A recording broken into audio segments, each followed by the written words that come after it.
어느 교수가 제자들에게 물었습니다. 하나님이 모든 것을 다 할 수 있다면, 그분이 모든 것을 할 수 있다면 들 수 없는 돌도 만드실 수 있을까라는 질문을 했습니다. 그랬더니 한 학생이 반대로 교수에게 뭐라고 질문했는가 하면, 그러면 하나님은 네모진 세모를 만들 수 있습니까? 이렇게 다시 반문을 했습니다. 여기에 다른 학생이 나서서 그런 질문을 만드는 사람은 참 교묘하게 질문했지만 하나님은 논리의 장난감이 아닙니다. 이렇게 대답을 했습니다. 교수가 그제서야 웃으면서 대답했습니다. 그렇습니다. 그게 바로 신학의 출발점입니다. 이렇게 대답을 했습니다. 하나님은 논리의 장난감이 아니죠. 그런데 오늘 본문의 종교 지도자들은 그렇게 하나님을 논리의 장난감인 것처럼 자기 마음대로 하나님의 뜻을 가지고 이야기하는 어리석은 짓을 하고 있는 것을 봅니다. 예수님을 시험하려고 세금이라고 하는 폭탄 질문을 던졌습니다. 목표는 몰라서 한 것이 아니라 단 하나입니다. 예수의 말로 트집을 잡고 로마 총독에게 죄목을 씌워서 넘기는 것이 목표였습니다. 그 질문은 결국 자기들의 무지 또 자기들의 탐욕을 드러내는 부메랑이 돼서 돌아옵니다. 오늘 본문에서 예수님은 세 가지 질문을 받게 됩니다. 그 세 가지 함정 질문은 첫 번째는 세금의 질문이고, 두 번째는 부활의 질문이고, 세 번째는 메시아, 도대체 메시아가 누구냐라고 하는 정체성에 대한 질문이었습니다. 예수님은 그 어떤 논쟁에도 걸리지 않으시고 오히려 하나님의 진리를 명백하게 드러내십니다. 오늘 우리는 이 첫 번째와 두 번째 질문인 세금 논쟁과 부활 논쟁을 통해서 예수님께 드릴 것은 하나님께 드릴 것은 하나님께라고 하는 이 말씀의 깊은 의미를 묵상하려고 합니다. 먼저 오늘 세금 논쟁이 첫 번째 논쟁인데, 이것은 하나님의 주권에 속하라고 하는 주님의 진리를 보게 됩니다. 함정 질문의 배경을 보면 로마 황제에게 세금을 내는 것이 옳습니까? 옳지 않습니까? 라는 질문을 하지요. 이 질문은 다분히 조금 전에 말씀드린 것처럼 예수님을 함정에 빠뜨리게 하려고 하는 의도로 한 질문입니다.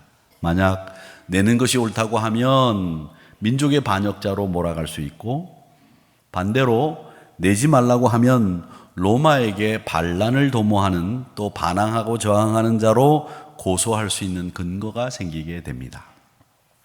당시 유대사회는 로마 제국의 식민지였기 때문에 황제에게 세금을 내느냐라고 하는 질문은 매우 정치적인 이슈였고 또 정치적인 쥐레 같은 것이었습니다.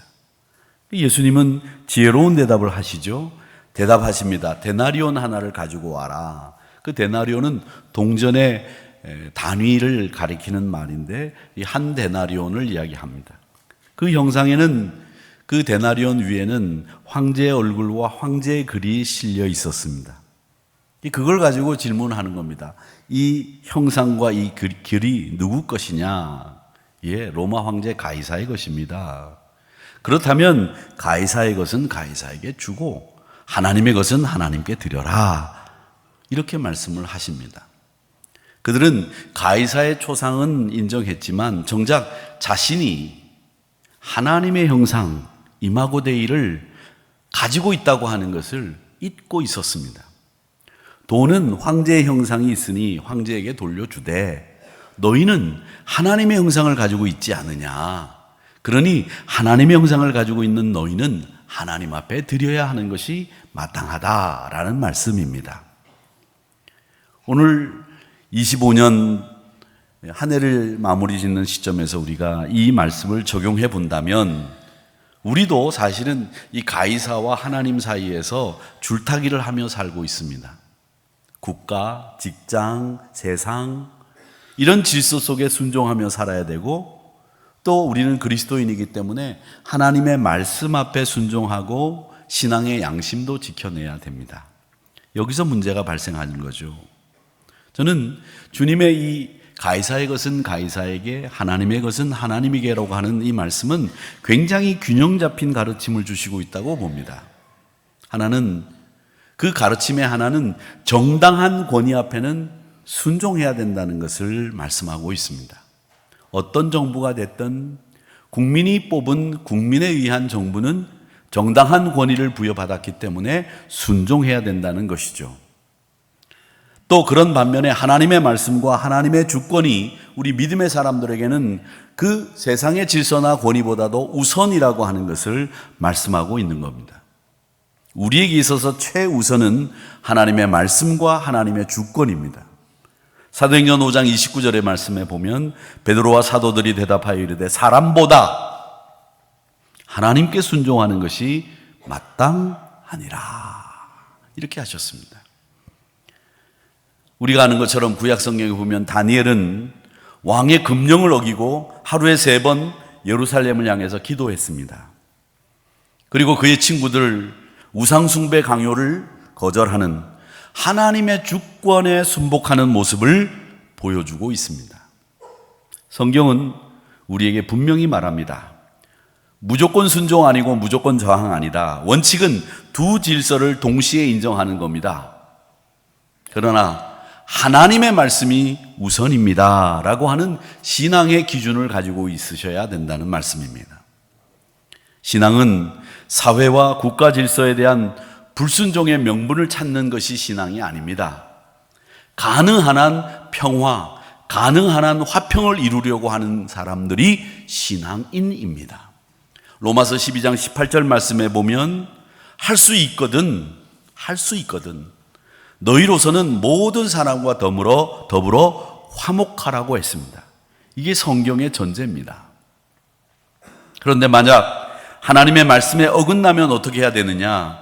불의에 협력하라거나 양심을 꺾거나 혹은 탐욕과 부정을 강요하거나 우상을 숭배하라고 하는 명령과 지시가 있다면 그때는 정당한 권위라고 할지라도 넘을 수 없는 선을 우리 입장에서는 넘은 겁니다.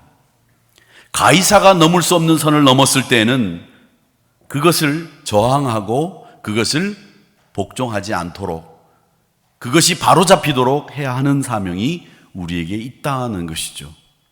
그 선은 뭐냐면 하나님의 말씀입니다.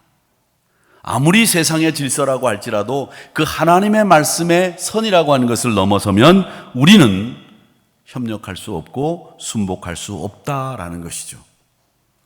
국가 권력이 탐욕과 부정, 불의에 협력하라고 하면 거부하고 분명히 선을 넘었다고 생각하고 저항하는 것이 마땅합니다.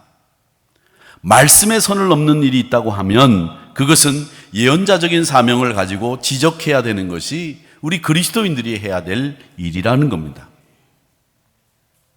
저는 요즘에 우리 대한민국을 바라보면서 여러 가지 생각을 합니다. 국가 권력을 가진 사람, 이 사람이 가질 때도 있고 저 사람이 가질 때도 있습니다. 그런데 권력을 가진 분들은 항상 자신들의 행동에 대해서 점검할 줄 아는, 소위 말하는 북한 사람들이 이야기했던 자아 비판할 줄 아는 이런 능력과 지혜를 가지고 있어야 됩니다. 자기 편을 두둔하고 자기 편을 무조건 지지하고 맹목적으로 그들을 비판하지 않는 권력은 썩게 돼 있습니다. 어떤 성격의 권력이든 지지자들을 두둔하기보다는, 눈치를 보기보다는 더 많은 성찰과 개선을 향한 의지를 보여주는 권력이 정당한 권력이 될 수 있고 바른 권력이 될 수 있다는 것입니다. 그리고 권력을 가지신 분들은 항상 상대편을 이해하고 대화하는 태도를 잃지 말아야 됩니다. 힘을 가진 사람은 좀 아량도 있고 힘을 가진 사람은 좀 이해도 할 줄 알고 너그러울 줄도 알아야 된다는 것입니다. 그렇지 않으면 항상 갈등으로 치닫는 것이 세상의 힘의 원리입니다.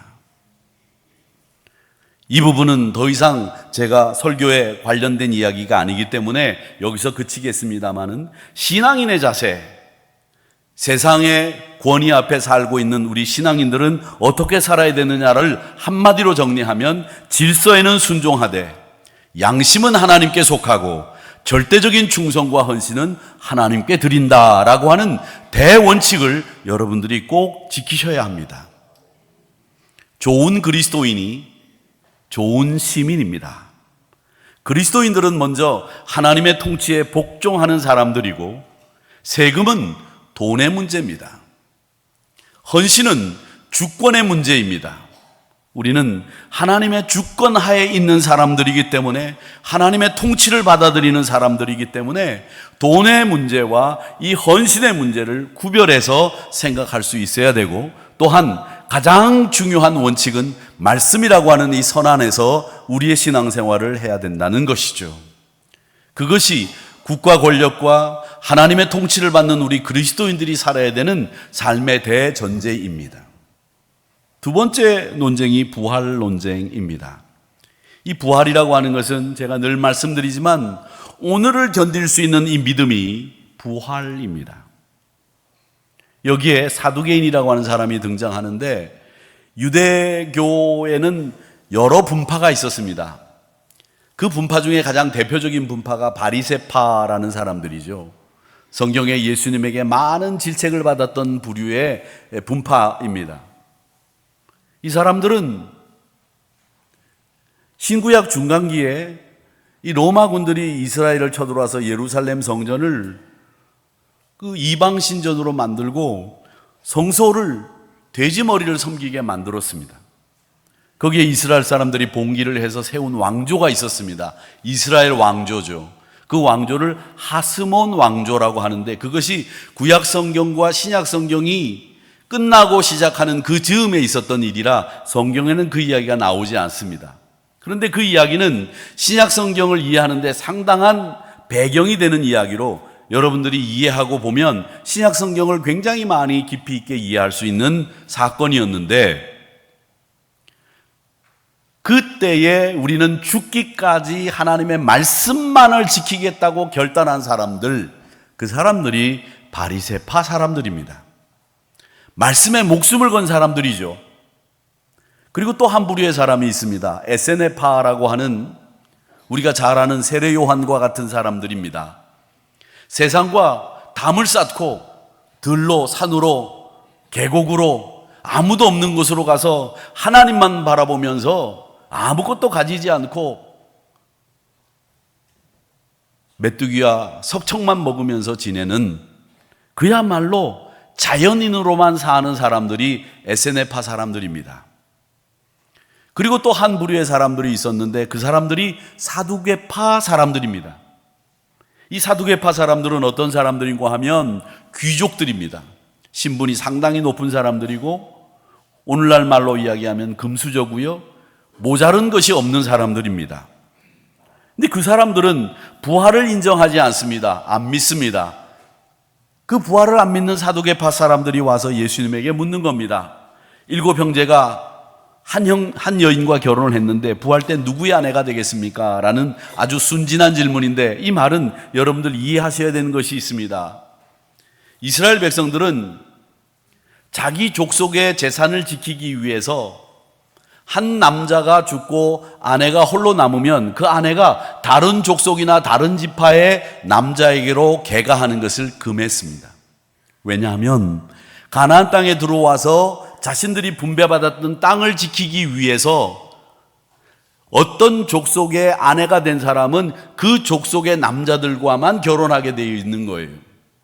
그래서 남편이 죽으면 시동생이, 또 그 시동생이 죽으면 그 시동생이 그 형수를 취해서 아내로 삼고 사는 거죠. 그 재산을 보호하기 위한 명목, 공평과 형평을 유지하기 위한 명목으로 그런 제도를 만들어서 그걸 형이 죽으면 형수를 취해서 산다라고 하는 제도로 했던 겁니다.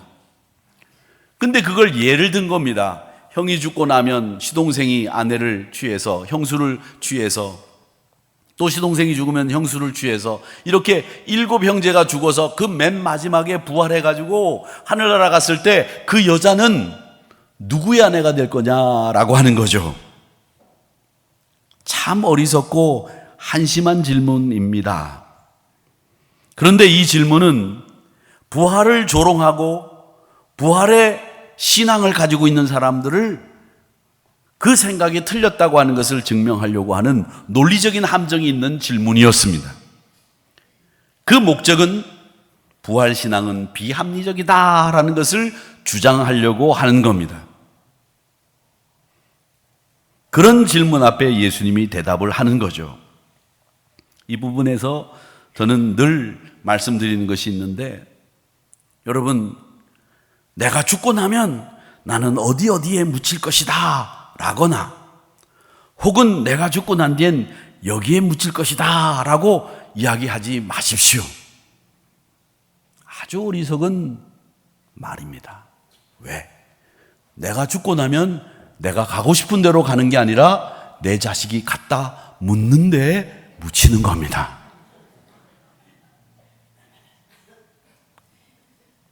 그걸 모르고 죽어서도 내가 가고 싶은 곳에 가서 묻힐 거라고 생각하는 여러분들, 착각에서 빨리 깨어나십시오. 그렇기 때문에 이 자녀들을 신앙교육 잘 시켜야 여러분들이 가고 싶은 곳에 가셔서 묻힙니다. 또 신앙교육을 잘 시키셔야 여러분들이 목사가 주례하는 장례 예배를 드리며 하나님 나라로 갈 수 있습니다. 제가 더 이상 말씀을 드리지 않지만, 우리 권사님들이 혹여 돌아가시게 되면 저희들이 쫓아가서 장례 예배를 주관하려고 해도 예수 안 믿는 자녀들이 있는 그 권사님들은 우리가 장례 예배를 주관하지 못하고 자녀들이 후딱후딱 치우는 것을 보면서 평생 하누리교회에서 기도하며 사셨던 그 권사님을 그렇게 보내드려야 된다고 하는 것이 제 가슴이 맺집니다. 그렇게 보내드려서는 안 되는 거거든요. 그렇기 때문에 여러분, 제발 자녀들에게 신앙교육 시키시고, 또 하나, 내가 죽으면 하누리교회에서 와서 장례 예배를 꼭 드리도록 해라! 이 말씀만큼은 해놓으시기 바랍니다. 지금 써놓으세요.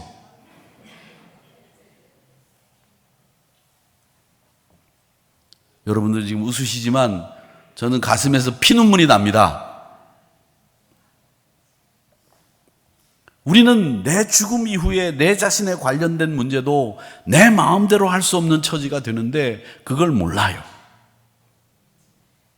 그런데 지금 이 부활 이후에 사실 우리 인간은 알 수 없는, 할 수도 없는 이런 말 같지도 않은 질문 앞에 이 사두개인들은 한낱 갈릴리의 젊은 청년인 예수가 이 문제를 어떻게 풀어나갈 수 있을까? 이렇게 비웃으면서 지금 질문을 한 겁니다. 그런데 예수님이 분명하게 대답하시죠. 35절에서 36절에 보면 저 세상과 및 죽은 자 가운데에서 부활함을 얻기에 합당히 여김을 받은 자들은 장가가고 시집가는 일이 없으며 그들은 다시 죽을 수도 없나니 이는 천사와 동등이요 부활의 자녀로서 하나님의 자녀임이라. 이렇게 말씀하셨습니다. 부활 후에는 장가도 가지 않고 시집도 가지 않는다, 이겁니다. 이 말씀이 얼마나 위안이 되시는지요. 여러분, 여러분의 지금의 아내와 지금의 남편이 하늘나라 가서도 지금의 아내와 지금의 남편이 아니라는 이야기입니다. 할렐루야.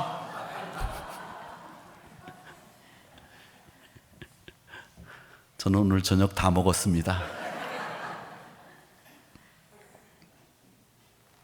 이 말씀은 뭐냐면, 부활은 이 세상의 연장선이 아니라 완전히 다른 차원의 삶을 사는 나라라고 하는 이야기입니다.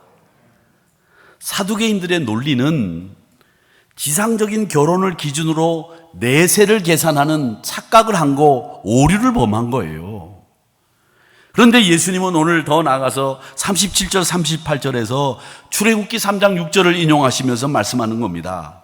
아브라함의 하나님, 이삭의 하나님, 야곱의 하나님이라고 우리 하나님이 칭하셨으니 우리 하나님은 죽은 자의 하나님이 아니라 살아있는 자의 하나님이시다.